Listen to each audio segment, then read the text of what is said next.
Welcome to the latest episode of Five on the Floor on the Five Reasons Sports Network. Thanks for joining us on your favorite podcast app. We're now on Red Circle as well as Google Podcasts, Apple Podcasts, also Spotify on the Five Reasons YouTube channel. Make sure you hit like and subscribe. You get all of our other content. You can find more content at fivereasonsports.com. Plenty on the Panthers as they go to try to win the Stanley Cup, trying to make this a two-championship town this year, or two separate towns about 40 miles apart from each other. Check that out at fivereasonsports.com. We do not have a paywall. And check out the great sponsors of the Five Reasons Sports Network. That includes Prize Picks. Use the code 5, F-I-V-E. Get that initial deposit matched up to $100. They've got a free Jokic square on there right now. It's half a point. All he's got to do is score 1 point in the first game, and that's an automatic box that you get.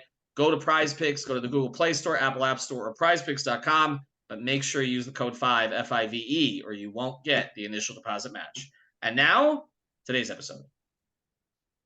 All right, welcome back to Five on the Floor. Here's today's floor plan. Episode off for Greg, Brady, Alex, all still celebrating. Brady and I will be at the arena for game 3 and 4 in Miami. I'll be with Mateo Mayorga in Denver for the first 2 games of that series. I got to get, what's the name of that thing now, George? Ball Arena? Is that what that thing's called now? It's Ball. It is called Ball Arena. Ball Arena. It's better than Kaseya Center. Anyway, so we'll be out there for games 1 and 2. So the voice that you heard, that's Jorge Sedano. You can follow him at Sedano, of course.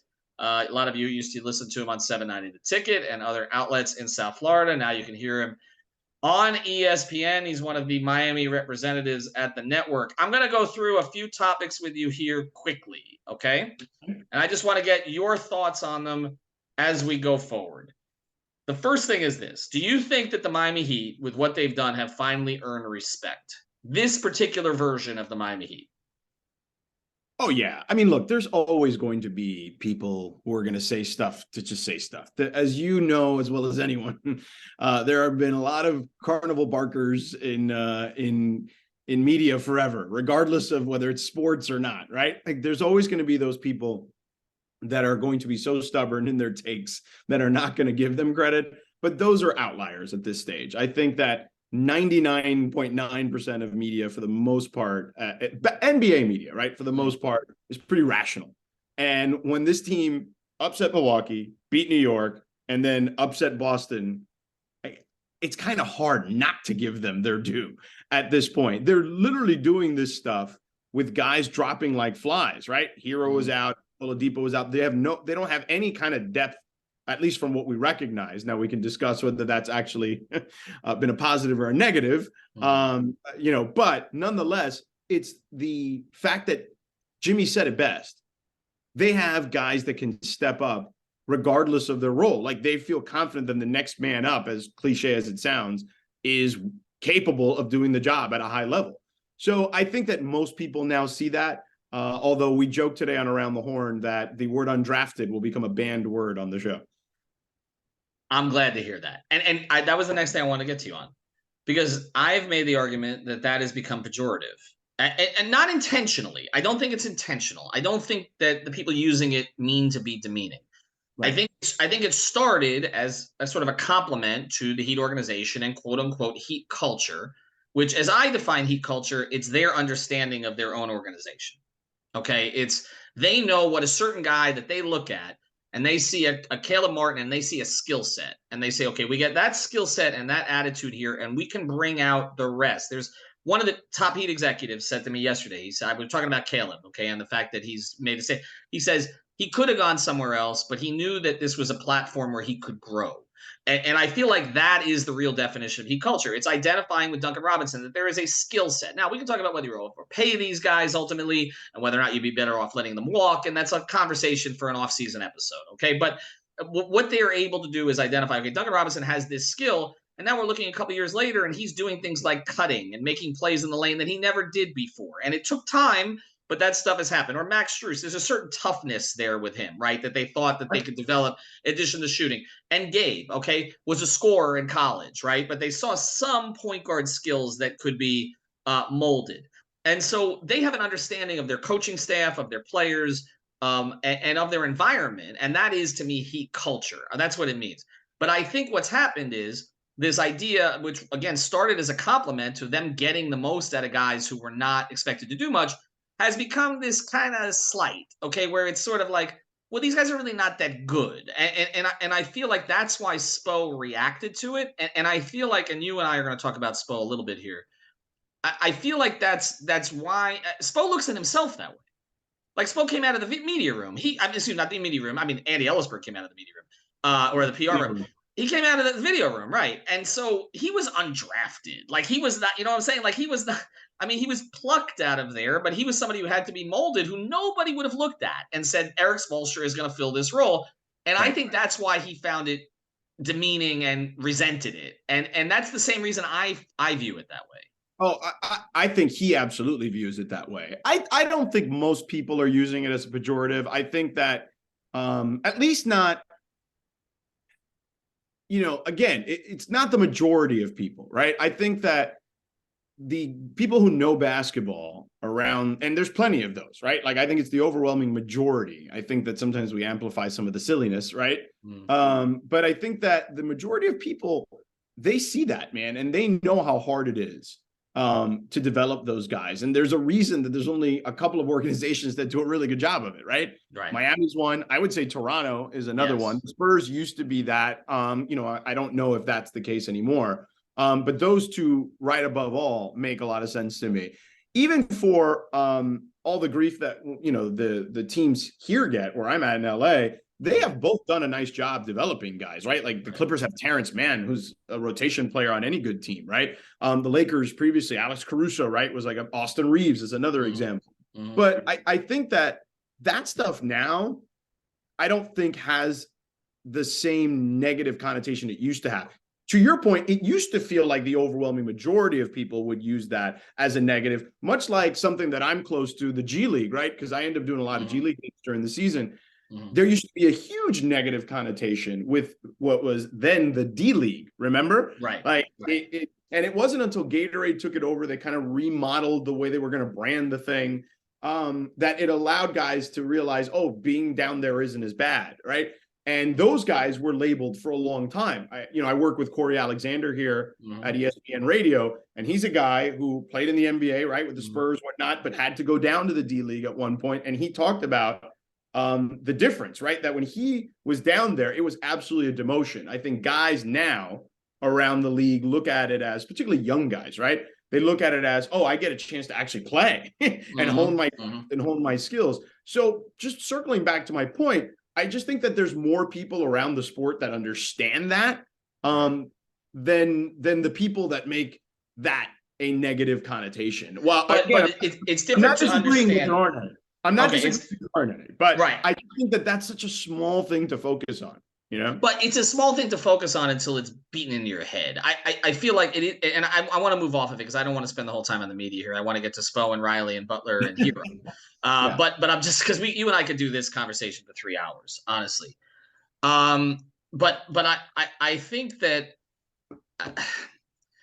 I think that the way that I look at it is when one person, and I don't want to name specifics in the media, but I'm saying people who know who this was, who was covering the series, keep saying it over and over and over and over. It's like they have nothing else to say. Okay. It's just like tell me, for instance, like with Gabe Vincent, like instead of telling me he's undrafted over and over, tell me like how he got in this position.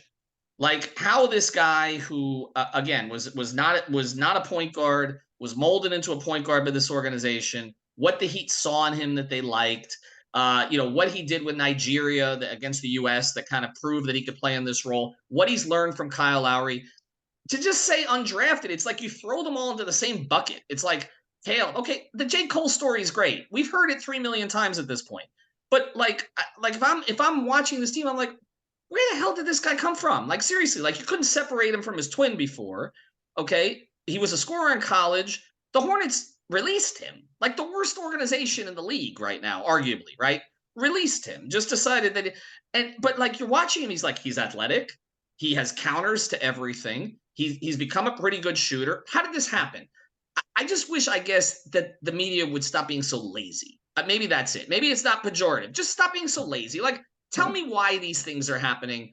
And I just don't feel like they're doing a particularly good job of it. Well, it's interesting you say that because a couple of weeks ago, I tweeted something. Somebody I followed, Kenny Spence, who covered, on Twitter. he was talking or going at it with somebody on Twitter about that if Denver and Miami played each other, the ratings would be bad. And I kind of quote tweeted that and said, long story short, I would basically just summarize it by saying that if that indeed is the matchup and they have if the ratings are bad in air quotes, then I think that's a collective failure of us as an NBA media, right? To not do the stories and dive in a little deeper, right? And give people the storylines. And I understand that comparing the NFL to the NBA is not apples to apples. Number one, it's a sport that has 17 games during the regular season, scarcity, all that. But the one thing that I think the NFL media does better than the NBA media is storytelling. Right. During the season, I know about the best players on the Jacksonville Jaguars. You know what I'm saying?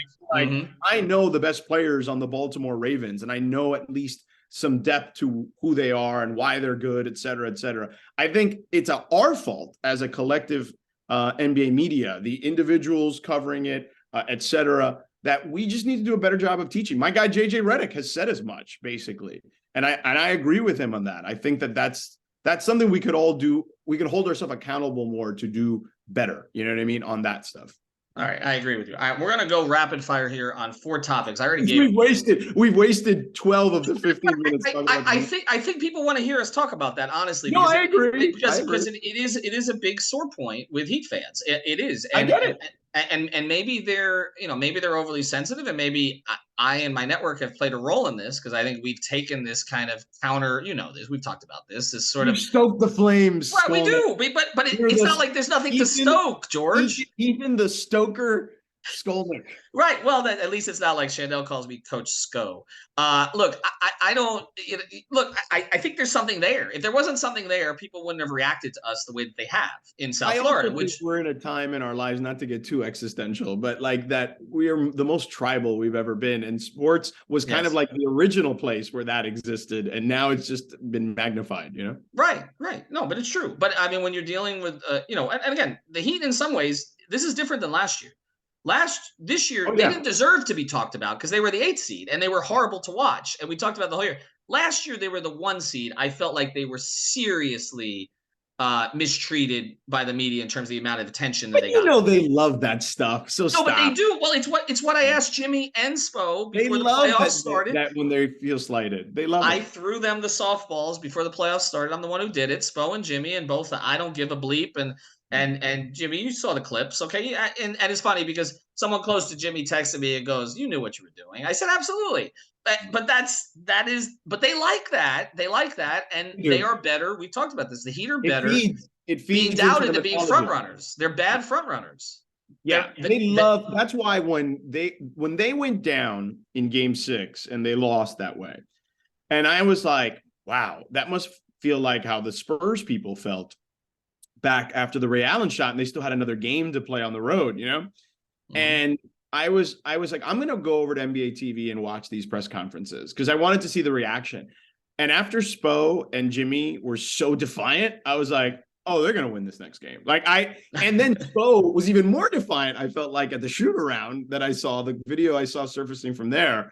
So I just felt like they were going to be in a good position, but they love all this stuff. To my point, people doubt them. People are already crowning the Celtics, and they love every ounce of that. It's what feeds them.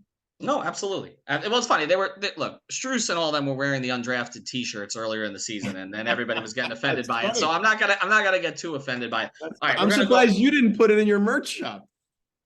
I think it is actually. Well, something close to it is. We have the "You Can Hate Us Now" shirts. We have "We Have Enough" shirts. We have the "There are obstacles, but there are none" shirts. We have. Thank you for the plug, by the way.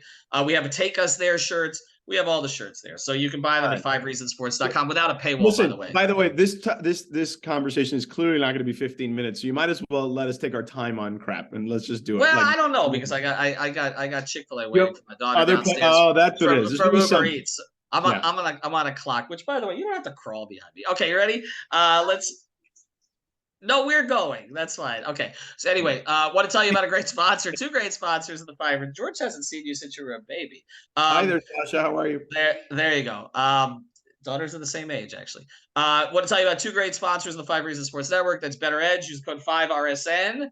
Use that code 5RSN. You get $20 to play. Unlike the others, this is not offshore. It's based in Minneapolis, of all places. How wholesome can that be? Go to betteredge.com. Use the code 5RSN. You get $20 to play. The difference is you're playing against others. You're not playing against the book. That's what makes it legal. It's social betting. We've run tournaments there all during the NBA playoffs. We're continuing to do so. So use the code 5RSN and you get $20 free to play right away. Also want to tell you about gamingparties.com. I know nobody has an off day right now because literally the Panthers and Heat are playing finals games every day of June. But when you do, it's great for a graduation party. Go to gamingparties.com. They'll bring the consoles. They'll bring the games. You choose them. You choose the venue. They do the VIP parties. They'll do everything for you. Again, it's just a great new concept based down here in Miami by, of course, Miami Heat fans. So go to gamingparties.com. That's gamingparties.com and plan your customized gaming party today. All right, we are going to do this rapid fire here. So let's Okay, can I ask you one quick question before the rapid fire? Yes. Okay, I have stated on TV that I think this is the most satisfying Heat run of all their runs to the finals. Yes. A, for the obvious reasons of the 8 seed stuff, but B, this also feels like, because when this team was formed, you and I talked, and I told you they remind me of kind of the Zoe Timmy teams a little bit. You know what I mean? Just kind of the way, right? The way that they're constructed. Obviously, the more modern flair. So it feels like them getting to the finals again, and if they can win it, for me, would justify that, man, they really, had they not run into Michael, really, and some crazy situations with the Knicks, that team could have absolutely won a championship. It would make me believe that more. Well, that team would have won a championship. This is another topic for another day.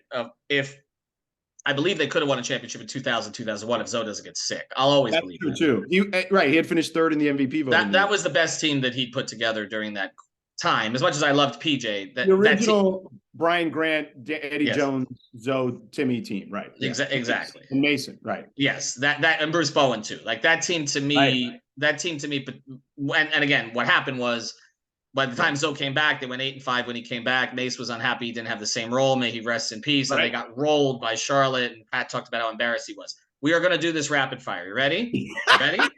Ready? Go. All right. If they win a championship, do you think Pat steps aside? And who replaces him? I mean, you would know better than anyone. He told you if he got one more, he wouldn't even. Well, he told me that in 2015 at his office when he was pissed about LeBron. I think a lot of things have changed. You know, he hugs me now. He didn't used to do that. That was 8 years ago. What do you think? You think he walks away? You know, it's funny. I think it would be a perfect ending, but I don't think that's him. I think he's one of these guys, and it's funny because I remember having this conversation with Bobby Bowden, not to get super morbid, but like I remember asking him, like, how much longer do you want to coach? And he's like, well, you know, the alternative isn't all that great, right? Mm-hmm. And while Riles isn't coaching anymore, I still feel like at worst he's going to still have some sort of Jerry West role, like with the Clippers, you know, right now. So I don't think he completely goes away ever, right? And I've had these conversations with people who have previously worked at the organization and have left on good terms and also believe that to be the case, that Pat will never, ever go away. Probably so. And that's going to lead to a question with Spo and his coaching staff at some point because they keep losing assistants. They're going to lose Chris Quinn at some point soon because Spo's not going anywhere, not going to the front office anytime soon. It doesn't appear, and he's going to be a coach for that long. All right, I have to address this. We're going to do this quickly. Your friend Dan Dokic, this was circulating again on social media today, where he is holding tight to his take that you called him out on famously. You stood up for Heat fans, where he basically said what Nate McMillan was a better coach than Erik Spoelstra and others. This is real quick. 2019 Summer League. Duncan Robinson is playing in the game that we're calling, and he leads me into some conversation about coaches, and I said something like. And I believe the conversation was something about guys who can develop guys, right? Developmental coaches and who are head coaches. And I mentioned, Erik Spoelstra too. Like he always maximizes his guys. And he's like, whatever. Like he said that I said he's a top 2 or 3 coach. He said, there's no way he's not even a top 10 coach. He's just a guy. And it became like a first take episode at Summer League, which still to this day pops up regularly, but Ariel Helwani posted it today. I did his podcast on Showtime today, his Showtime podcast. And I don't know, man. I saw Dan double down. You know what? I like Dan personally. I had fun working with him that Summer League. He is a man. I'm not surprised at all, though, that he would stand by what he said, because he seems like a pretty stubborn dude, and I mean that in a nice way. Double down, Dan Dockich. It's an idiotic. There you go. That could be his. That could be like a wrestling. There you go. That's quadruple D's. I'll just say it's a moronic take, George. It's just a moronic take because his argument. He had won 2 championships by then already. You know what I mean? Right, but also he was. Because here's what he said. He said he was pointing to the previous 3 years as evidence, like because they didn't go very far, and he's like, "Thank Pat Riley," and I'm like, "Pat Riley gave him Hassan Whiteside. Like, what are we talking about during that period of time? I mean, it's ridiculous." So. No, I'm sorry. That's just Dion Waiters. Yes. All right. Next one here. This will make you think a little bit. Jimmy Butler now ranks where in Miami Heat history? Now, this is an interesting question. I saw that Alf posted some semblance about this between him and LeBron, and people went nuts, and it went like super viral. So Dwayne is still number one. Yeah. Okay. I don't think that Dwayne will ever be replaced number one, at least not in my lifetime. But Dwayne is number one. I think that if Jimmy gets a championship in this scenario, I think he can be potentially number two. But I think for me, I think you're splitting hairs between him and LeBron. LeBron still brought you 2 championships. You know what I mean? Right. But I think that championships are not all weighted equally, right? Like the Spurs championship weighs I know the original one is the one to get your the weight off your shoulders. As crazy as this sounds, once they got to OKC, I know they lost game 1. I never felt like they were going to lose that series. But the Spurs terrified you. They'd never lost, so I feel like that one weighs more. So I believe this Jimmy one, if they pull this off, going through Milwaukee, going through the Knicks, going through Boston, and then going through the 2-time MVP, who at their house of horrors where they haven't won since 2016 when Jokic and Murray were coming off the bench, I think that one weighs a lot. So if he gets that one, I think I can rationalize potentially making him number 2 in Heat franchise history as far as his importance. You already have him ahead of Zoe? Yes. Okay. Yes. I have him ahead of Zoe. And honestly, like right now it would be Dwayne, LeBron, Jimmy. Well, no, Dwayne, LeBron, Shaq still, I think. I don't know. I don't know. He doesn't come here. They never win a championship with that group. Okay. That is probably true. And maybe I'm just colored by the way that he left. It was just such a short tenure, and you're right, they probably never do win a championship, but they didn't win it in the year he was great. They won it the next year, and I understand that Avery Johnson acted ridiculous and decided to double, triple Shaq, who deserved some of that, but not really at that stage of his career. Let's backtrack a little on that. Okay. He even with that strange series in Dallas where he was being doubled and triple team, he still averaged 20 and 10 for that entire postseason. He did. He just averaged 13 in the finals. Fine. That's okay. But in the Chicago series, he was great. He was outscored by Antoine Walker in the finals, was he not?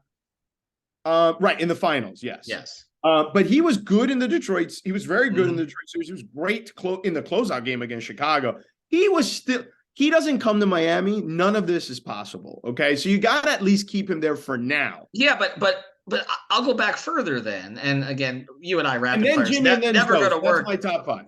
It's Chick-fil-A is going to close again by the time that. No, here's the thing. It's going to be Sunday. But I think Zoe has to be higher because he was the pillar. He changed the entire trajectory of the organization. If Pat doesn't get Zoe, Pat may not be there in 5, 6, 7 years, right? Here's the thing. Pat was going to get somebody, okay? And Zoe just happened to be – I'm not saying – It just happened to be. He was the number 2 overall pick of the draft who averaged 23 points with Charlotte, who wasn't 25 years old yet. But my point is winning has to factor into some of this, okay? And that, like when you're doing these silly debates about where people rank, there's certain lines that you draw, right? Like that. This is the line of demarcation. So it's because Zoe didn't get past the Eastern Conference Finals. Correct. As the main guy, right? Like, or as one of the top 2 options. You know what I'm saying? So he's still a top 5 player in a Yeah. franchise that's had incredible amounts of talent on it. Like, what? Listen to the names we're talking about. No, Like, I, to be I get. fifth, hold on, to be behind LeBron or Dwayne, LeBron, and Shaq, and eventually Jimmy. Like, that's not a small thing. You know what I'm No, saying? it's not it, Chris. We haven't even mentioned Chris Bosh and Tim Hardaway yet, so I get Right. it. I understand the level, and then there are guys who had their best years somewhere else. But think of all the other Hall of Famers who've come through towards the tail end: Gary Payton, Ray Allen, now Kevin Love, Kyle Lowry. Like there are going to be ultimately a dozen guys in the next couple of years. There's going to once Dwayne goes in too that came through Miami and were still effective to some degree, not at their highest level, like a Peyton and a Love and a Lowry. They squeezed the last bit out of them. Right. Yes, 100%. Dude, Miami is since 2006, since that first championship where Shaq came and whatever, they've been the best team in the East, like over that span. And I would make an argument to say, I think the Lakers have only made more finals than them in that stretch. You know what I'm saying? So it's like it's them and the Lakers basically since the Warriors had the highest peak and the Spurs had a very consistent run. But those would be the 4 organizations we were talking about. With the Celtics kind of jumping into it late now. Yeah, but they've been to this is their 7th finals appearance. So no, it's crazy. No, it's completely insane. And I understand the argument for Shaq. I do.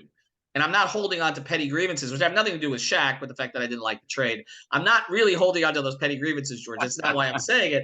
I'm just saying none of this, like literally, like Glenn Rice was the best player, or Steve Smith prior to Zoe coming in. And although Glenn blossomed when he left, and he had some years here, nobody was going to be the centerpiece of a franchise like Zoe was. And so I'm just hesitating to push Zoe to the side, although Jimmy getting to this finals has kind of done it for me. It's 5. Like him being number 5 of that group. It's pretty damn good.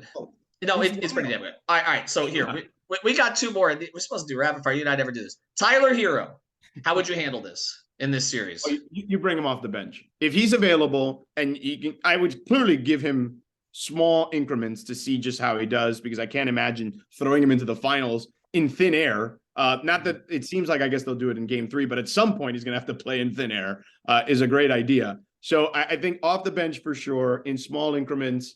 And you have to clearly put great defensive lineups around him, especially right now, when he doesn't have his wind. So I think that I like it. He's had big games against them. And I think that they're most vulnerable at the rim. And I think that the way the Heat win this series is by controlling the pace and getting to the free throw line. They want to play at completely different paces. And the guys that can do that best are Jimmy and Tyler. Right. So I think that's why having him for this series is a big deal. Whose minutes does he take? Duncan or Max? Because you're starting Max right now. Like I say, you're not taking Max out of the starting lineup. No, Max has got to start. Up and down. I think if Duncan is probably the first person is my guess. How can you now, right, though? I mean, how can you right great. Now? Yeah, he's playing great. I'm trying to think because the rotation is obviously the starting 5 plus who's coming off the bench first? Well, Kyle. I mean, it kind of depends. I mean, if the starting 5, are we saying it's Caleb against this team or is it Kevin? Because he went with Kevin to start. Aaron Gordon, I'd probably have Caleb. Well, the way Caleb's playing. So if that's the case, your backup 5 against Jokic. I'm kind of their backup 5. I'm feeding into my last they don't question. even play. Their backup 5, they go to Aaron Gordon mostly. No, I understand it, but Jokic is going to play 40 minutes. So if Bam gets in foul trouble, has any other who's playing behind Bam? Is it Love or Zeller or Highsmith? Oh, I would probably put Love over Zeller if it were me, unless you feel like Zeller is a better defensive player. But I haven't seen enough metrics to know the difference between the two, at least in their short stints with the Heat. All right, so if it's Love, let's say it's Love, okay? You have Love, you have Lowry, you have Robinson right now, right?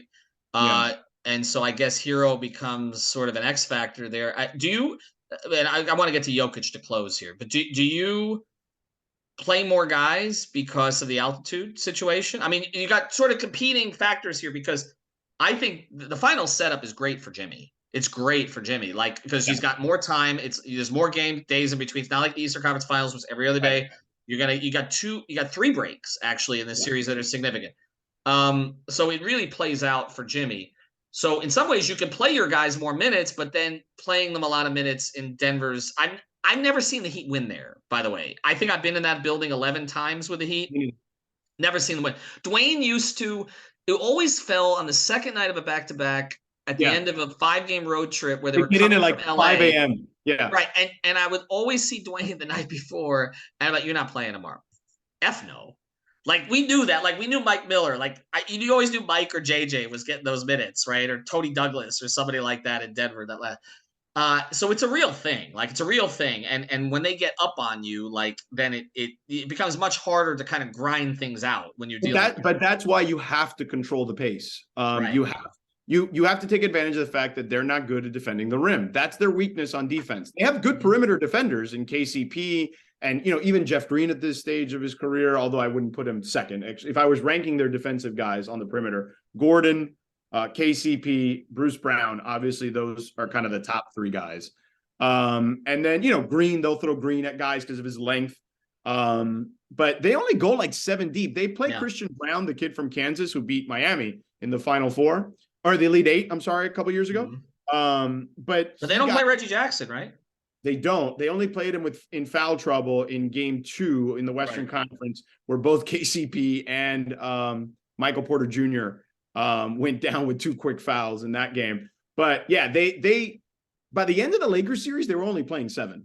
Okay, fair. So that's why I think the Heat playing more guys could end up being a good thing in the long run if the series extends, All right, final thing here. We appreciate our sponsors, gamingparties.com, prize picks, use the code 5BetterEdge, use the code 5RSN. Catch us on playback all week long. We appreciate George for doing this.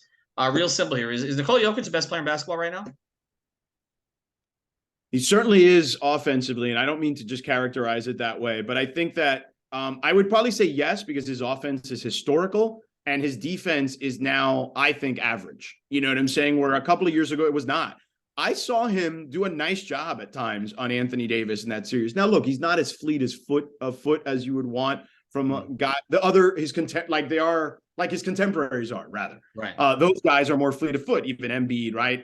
Et cetera. Even Davis, clearly. But he did a nice job. And he wasn't, people thought, oh, you could just expose him in the pick and roll all day, blah, blah, blah. They tried, and he held his own. You know what I mean? Like, he's not great at it. But I do think that they mix in the drop stuff with him. And it just depends on what the offense is dictating, how they will adjust the drop and how high he'll be. But he is, I'll put it to you this way. Malone told me that, and he might have said this publicly too, but I'm just telling you on the stuff he's told me on the record, where he said that the only other player that he believes is equally as intelligent or in that range, in that stratosphere. I don't want to misquote him, but I'm paraphrasing where he said basically the 2 smartest guys I've ever coached are LeBron and Nikola, and it's not close. And because he was an assistant on LeBron's Cleveland teams the first time around. And LeBron, even in that last game, I was there for that Game 4.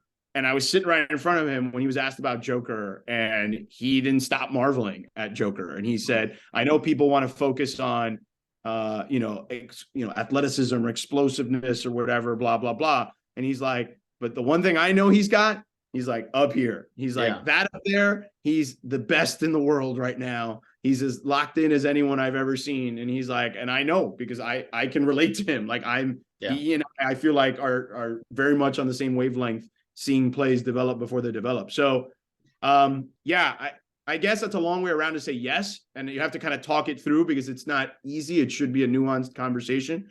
But, man, he's incredible for sure. Final thing, and we're terrible at rapid fire. So I'll just ask you this. Have you been asked? Because I'm not making a pick yet. I'm waiting till I get out here. I put it on Around the Horn today. I said Heat in 7. Because I think that I think they can control the pace in 4 games. And to me, I just think that the short rotation will get to them. As much as people are making the thing about the altitude a thing, and it is a thing. Having spent a week there not too long ago, and having been there a bunch of times, it's a real thing. But I do think that Miami can control the pace enough, especially if Tyler comes back. Getting to the free throw line is how you beat them. You got to stop them in transition, and you got to beat them at the free throw line. If you can do that, you've got a chance to be in that series. And I think Miami can do it. I think that they're going to need a few breaks perhaps, but it's going to be a much better series than I think people are giving it credit for, including Vegas, who has them as a minus 380 underdog. I saw that Denver's a minus 380 favorite rather. Mm-hmm. So I think it's a real series. And, I think it goes 7. I think Miami can pull it out in the 7th game. I think by the time they get to a 7th game, they'll be more accustomed to the altitude. It'll be much less of an issue. And their depth may be a factor there. I just cannot believe we're at the point where we're talking about, well, when Tyler, I didn't think we were going to see Tyler. Yeah.